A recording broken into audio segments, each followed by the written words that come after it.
অনেকগুলো বর্তমান পরিস্থিতিতে প্রতিবন্ধকতা রয়েছে, যেই প্রতিবন্ধকতাগুলোর কারণে তারা 5 তারিখে মাঠে নেমে এসেছিল, আমরা একসাথে যুদ্ধ করেছিলাম। সেই প্রতিবন্ধকতা মানিয়ে গত 53 বছরে বাংলাদেশের বসে পড়া প্রতিষ্ঠানগুলো এবং মুজিববাদী সংবিধান এবং ভারতীয় যে এক্সটেনশন যে শক্তিগুলো বাংলাদেশে ক্রিয়াশীল হয়ে বাংলাদেশের সার্বভৌমত্ব প্রতিনিয়ত ভুলুণ্ঠিত করছে, সেগুলোর প্রতিবাদে দাঁড়িয়ে এই জনগণের জন্য একটি দল উপহার দেওয়ার জন্য যেসব প্রতিবন্ধকতা আছে সেগুলো এই ফর্মের মধ্যে আমরা জায়গাগুলা পাবো। আমরা আশা করি সেই বিষয়গুলো প্রক্রিয়ার মধ্যে যারা সাংবাদিক বৃন্দ রয়েছেন এবং জনগণ রয়েছেন আপনারা অংশগ্রহণ করবেন। সেই অংশগ্রহণের মধ্যেই আপনার দল আপনি নির্ধারণ করবেন, এই স্লোগানে পুরো বাংলাদেশে আমরা পৌঁছে যাব। তো সেখানে সার্ভে কিভাবে পরিচালনা হবে, আমাদের একটি নির্দেশনাও থাকবে এবং এই নির্দেশনা অফলাইন অনলাইন বিভিন্ন ফোরামে আপনাদের কাছে পৌঁছে যাবে এবং সেখানে প্রতিটি জেলায় আমরা 1000 ফর্ম সরবরাহ করব এবং তথ্য সংরক্ষণের জন্য জাতীয় নাগরিক কমিটির 300টি উপজেলা কমিটি রয়েছে, তারা প্রতিনিয়ত জনগণের কাছে যাবে এবং বৈষম্য বিরোধী ছাত্র আন্দোলনের 50-এরও কাছাকাছি জেলায় কমিটি রয়েছে। সেই কমিটিগুলোর মাধ্যমে আপনাদের ছাত্র নাগরিক এবং যারা আহত শহীদ ফ্যামিলি রয়েছেন প্রত্যেকের কাছে ওনারা পৌঁছবেন, আপনাদের মতামতগুলো জানাবেন এবং আমরা বিভিন্ন জায়গায় বুথ স্থাপন করব, যে বুথের মাধ্যমে আমরা পুরো বাংলাদেশে যে ক্যাম্পেইনটা হবে সেই ক্যাম্পেইনের মধ্যে দিয়ে জনগণের মতামতকে জনগণের কাছে সেই দলটা উপহার দেওয়ার চেষ্টা করব এবং আমরা এগুলো ডিজিটালাইজ করব। ডিজিটালের মধ্যে দিয়ে ডাটা এক্সট্রাক্ট করে আমরা ড্যাশবোর্ডের মাধ্যমে সকলের যে মতামতগুলো আমরা জনগণের সামনে আবার আপনাদের প্রেস কনফারেন্সের মধ্যে আপনাদেরকে জানাবো। এর মধ্যে আমি সকলকে আহ্বান করব, সাংবাদিক বন্ধুরা যদি কার কোনো স্পেসিফিক কোনো প্রশ্ন থাকে আপনারা করতে পারেন, আমি স্পেসিফিক জায়গা থেকে উত্তর দেব। ভাই সামনে কি আমরা সবাই ডাউন দেন হবে সবাই, হয়তো সবাই তো বসে আছে ডাউন দেন সবাই, আমরা পিছনে পাচ্ছি না। এই ফর্মে যে প্রশ্নগুলো থাকছে আমাদের নাম, লিঙ্গ, পেশা, জেলা, মোবাইল নাম্বার, আপনার মতে কোন 3টি কাজ করলে দেশ বদলে যাবে, নতুন রাজনৈতিক দলের কাছে আপনার জীবনের কোন সমস্যার সমাধান চান, নতুন দলের কাছে আপনার প্রত্যাশা কি, দলের নাম কি হতে পারে, দলের মার্কা কি হতে পারে। ভাই আগে আমরা উপর পিছে বলা কারো কোনো স্পেসিফিক কোশ্চেন থাকলে আপনারা একটু বলতে পারেন। আমাদের রাজনৈতিক দলটা আমরা বরাবরই বলে আসছি, রাজনৈতিক জনগণ একত্রিত হয়েছে 3 তারিখে একটি দাবির পক্ষে, সেই দাবিটা জানান দিয়েছে এবং আমরা মনে করি এটা চলমান একটি লড়াই। সেই চলমান লড়াই আমরা গণতান্ত্রিক যে প্রক্রিয়া রয়েছে সেই প্রক্রিয়ার মধ্যে অংশগ্রহণের জন্যই আপনাদের সামনে এই মাসে একটি সুন্দর দল নিয়ে আসা আমরা প্রয়োজনীয়তা অনুভব করছি এবং এই মাসের মধ্যে যে দলটি হবে আশা করি আমরা সামনে যে রমজান রয়েছে এবং পুরো বছর জুড়ে আপনাদের প্রত্যেকটি এলাকায় প্রত্যেকটি মহল্লায় আমাদেরকে পাবেন।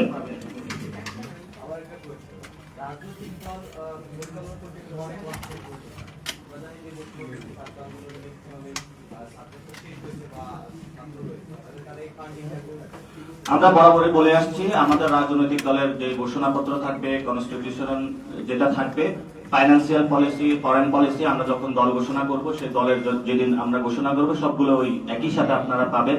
কিভাবে আমরা ফাইন্যান্স ম্যানেজ করব, কিভাবে চলবো, সবকিছু আপনারা দিক নির্দেশনা ওইখানে পাবেন।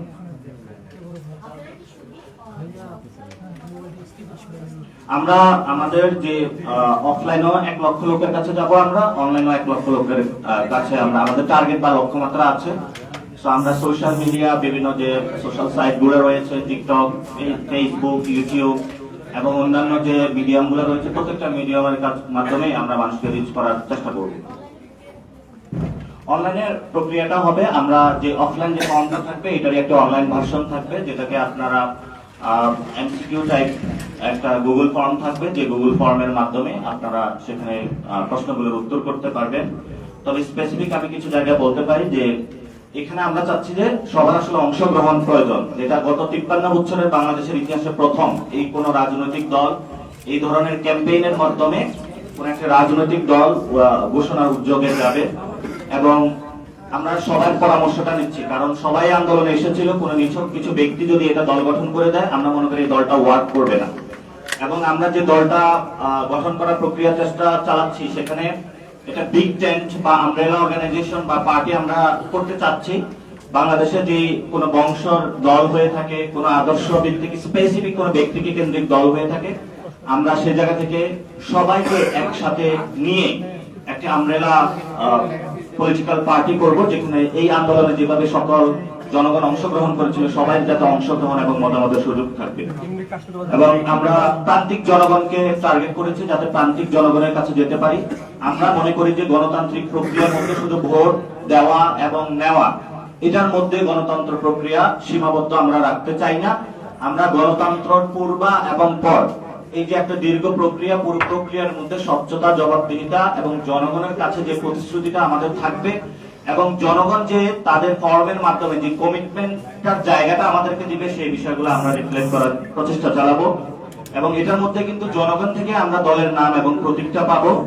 এবং এই 53 বছরের ইতিহাসে এরকম একটি ইউনিক উদ্যোগ কোন পলিটিক্যাল পার্টি বাংলাদেশে নেয়নি। এবং ভারতীয় মহাদেশের যে ইতিহাস রয়েছে, এখানেও একটি ইউনিক এই গঠন প্রক্রিয়া আপনারা ইতিহাস স্টাডি করলে পাবেন। এবং আমরা এখানে রিক্সা চালক, শহীদ ফ্যামিলি, যারা গণ অভ্যুত্থানে অনেক বেশি অংশগ্রহণ করেছিল, প্রত্যেকটা সেকশন, আমাদের ধর্মীয় উপাসনালয় থেকে শুরু করে প্রত্যেকটা সেকশন আমরা ইনশাআল্লাহ কভার করব, যে কভারের মধ্য দিয়ে আমরা প্রত্যেকটার মতামত নিব। এবং প্রত্যেকের মতামতগুলা আমাদের সেই ভবিষ্যৎ যে রূপরেখা আছে, কনস্টিটিউশন রয়েছে, আমাদের যে ইশতেহার রয়েছে, দলের যে কর্মসূচি থাকবে, প্রত্যেকটা ক্ষেত্রে এই মানুষের মতামতগুলো রিফ্লেকশন থাকবে। হ্যাঁ, ফেব্রুয়ারিতে ছাত্রদের নেতৃত্বে যে দলটি হবে, বৈষম্য বিরোধী ছাত্র আন্দোলন এবং জাতীয় নাগরিক কমিটির উদ্যোগে, এই দলটি হলো আপনার এই মাসের মধ্যেই আসবে। এবং আমরা বরাবরই বলে থাকি যে বৈষম্য বিরোধী এবং জাতীয় নাগরিক কমিটির যে অংশটা রয়েছে, এবং বিশাল অংশ এখনো যারা রাজনীতি সচেতন হয়েছে, যারা এখনো ক্লাসরুমে আছে, বিভিন্ন জায়গায় আছে, তাদেরকেও কিভাবে অংশগ্রহণ করা যায়, এটাও ক্যাম্পেইনের একটা উদ্দেশ্য। তো আপনারা যারা সাংবাদিক বৃন্দ রয়েছেন, আপনারা জাতির বিবেক এবং দর্পণ এবং মিডিয়া, আপনার জাতির সাথে কথা বলার আপনার একটা মিডিয়া, আমাদের যে ক্যাম্পেইনটি রয়েছে আপনার চোখে নতুন বাংলাদেশ, এই ক্যাম্পেইনটি একটু প্রচার করবেন, আপনাদের একটু রিকোয়েস্ট থাকবে। এবং আপনারা পিআরটা আমাদেরকে দিবেন, কারণ এটা আমরা সবাই মিলে যেহেতু গণ অভ্যুত্থানে অংশগ্রহণ করেছিলাম, যাতে সর্বোচ্চ লেভেলে আমরা জনগণের মতামতটা নিয়ে আসতে পারি। ভাই, দল গঠনের বাইরে একটি প্রশ্ন আছে ভাই।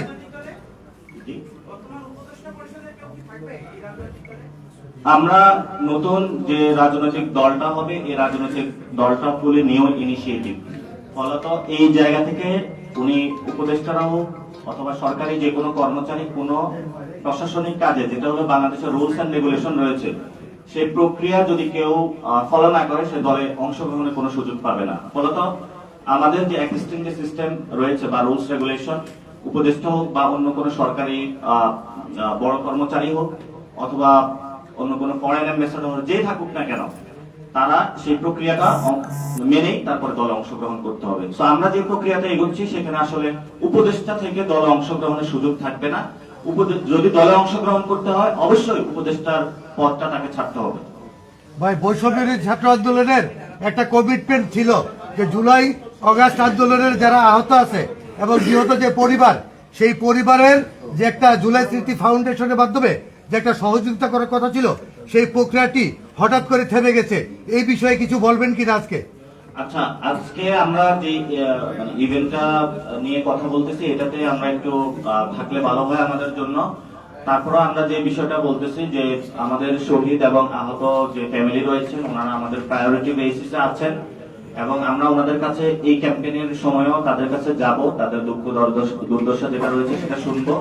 তবে আমরা বরাবরই বলে থাকি, বাংলাদেশের হেলথ সেক্টরের প্রবলেমের কারণে এই প্রবলেমগুলো হচ্ছে। গত 53 বছরে আমাদের হেলথ এডুকেশন কোন সেক্টরই ওইভাবে দাঁড়ায় নেই। ফলত যখন সামগ্রিকভাবে অনেক মানুষ আহত হয়েছে এবং তাদের ফ্যামিলিগুলো ভালনারেবল হয়েছে, আমাদের মেন্টাল হেলথ থেকে শুরু করে বাংলাদেশের যে এক্সিস্টিং হেলথ পলিসি রয়েছে, আমরা, আপনারা জানেন, জাতীয় নাগরিক কমিটির উদ্যোগে গতকাল মিনিস্ট্রিতে একটা সংস্কার প্রতিবেদন জমা দেওয়া হয়েছে, যাতে এই সংস্কারগুলো সরকার এগোতে পারে। এবং আমরা আশা করি ওইটা যদি মানা হয়, অথবা ওই প্রক্রিয়াগুলো, তাহলে বাংলাদেশ হেলথ সেক্টর একটি ভালো পর্যায়ে যাবে এবং আহত শহীদ ফ্যামিলিগুলো তাদের বাংলাদেশের জায়গা থেকে নতুন একটা পর্যায়ে সবাই যাবে বলে আশা করি। এবং জুলাই স্মৃতি ফাউন্ডেশনের কাজগুলো নিয়ে জুলাই স্মৃতি ফাউন্ডেশনের যারা চিফ এক্সিকিউটিভ রয়েছেন এবং উপদেষ্টা যারা রয়েছেন তারাই ভালো বলতে পারবেন। তবে আমরা সেই প্রতিষ্ঠানকে আমাদের জায়গা থেকে বলবো, আপনারা যে উদ্যোগগুলো নিয়েছেন, জাতি আপনাদেরকে দায়িত্ব দিয়েছে, আপনারা আপনাদের জায়গা থেকে দায়িত্ব পালনে যদি ব্যর্থ হন, সেটা জাতির কাছে আপনাদের জবাবদিহিতার পর্যায়ে আসতে হবে না। আপনারা দ্রুত রূপে আপনাদের জনগণের কাছে যান, তাদের আশা আকাঙ্ক্ষা এবং তাদের যে সমস্যাগুলো আছে সেগুলো চিহ্নিত করুন এবং সেগুলো সমাধান করুন। আরেকটা প্রশ্ন ছিল আমাদের, বৈষম্য বিরোধী ছাত্র আন্দোলনের সমর্থনে সংযুক্ত আরব আমিরাত থেকে যে সমস্ত প্রবাসী আছে, আপনাদের কারণে আপনাদেরকে গুলি করা হচ্ছে, ছাত্রদেরকে গুলি করা হচ্ছে, তারা নিজের জীবন বাজি রেখে তারা আন্দোলন করেছিল, তাদের যাবজ্জীবন সাজা হয়েছিল, তাদের জন্য আপনাদের পদক্ষেপ কি আমি জানতে চাই। এবং এখন পর্যন্ত সরকারের পক্ষ থেকে তাদের পুনর্বাসনের জন্য কোনো উদ্যোগ গ্রহণ করা হয় নাই। আপনারা এই বিষয়ে কি পদক্ষেপ গ্রহণ করবেন? এবং আপনারা এই বিষয়ে উত্তর দেওয়া হচ্ছে, পেয়েছি, উত্তরটা পেয়েছি। আপনি কি জার্নালিস্ট? না, প্রবাসী। আমি নিজে প্রবাসী, 57 জনের একজন। আমরা এই ক্যাম্পেইনের মধ্যে যেটা আমরা আন্দোলনে দেখেছিলাম, অনেক আমাদের প্রবাসী ভাই অংশগ্রহণ করেছিল, তারা নির্যাতনের শিকার হচ্ছেন এবং এই ক্যাম্পেইনে আগামী রাজনৈতিক দলে, রিলিজিয়াস সোসাইটি থেকে শুরু করে প্রবাসী সবারই অংশগ্রহণ থাকবে এবং আপনাদের মতামতগুলো জানাবেন। আপনাদের অনেকগুলো পরিস্থিতির মধ্যে দিয়ে যাচ্ছেন। আমরা যে কনসার্ন যে মিনিস্ট্রি রয়েছে এবং বাংলাদেশের জনগণকে আহ্বান করবো আপনাদের প্রবাসী ভাইদের সাথে দাঁড়ান। এবং আমরা বৈষম্যবিরোধী ছাত্র আন্দোলন যারা নেতৃবৃন্দ তারা প্রবাসী ভাইদের সাথে অলরেডি বসেছে এবং তাদের সাথে কথা চলমান রয়েছে। যে প্রবলেমগুলো ওনারা ফেস করছেন সেই কথাগুলো আমাদের কাছে ওনারা পৌঁছেছেন, সেগুলো আমরা আমাদের আলোচনার জায়গা থেকে আলোচনাগুলো প্রক্রিয়ায় আছে এবং কিভাবে সমস্যার সমাধান করা যায় আমরা আরো দ্রুত এটার কোনো সমস্যার সমাধান হবে বলে আমরা আশা করি।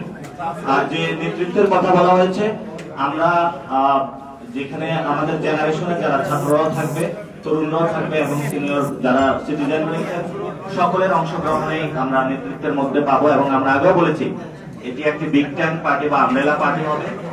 ওই জায়গা থেকে যেহেতু আমরা সবাইকে অ্যাকোমোডেট করার চেষ্টা করব, সকল ধরনের, সকল বয়সের এবং সকল ধর্ম, বর্ণ, গোষ্ঠী, সকল মানুষকে আমাদের নেতৃত্বে অ্যাকোমোডেট করার আমরা চেষ্টা করব।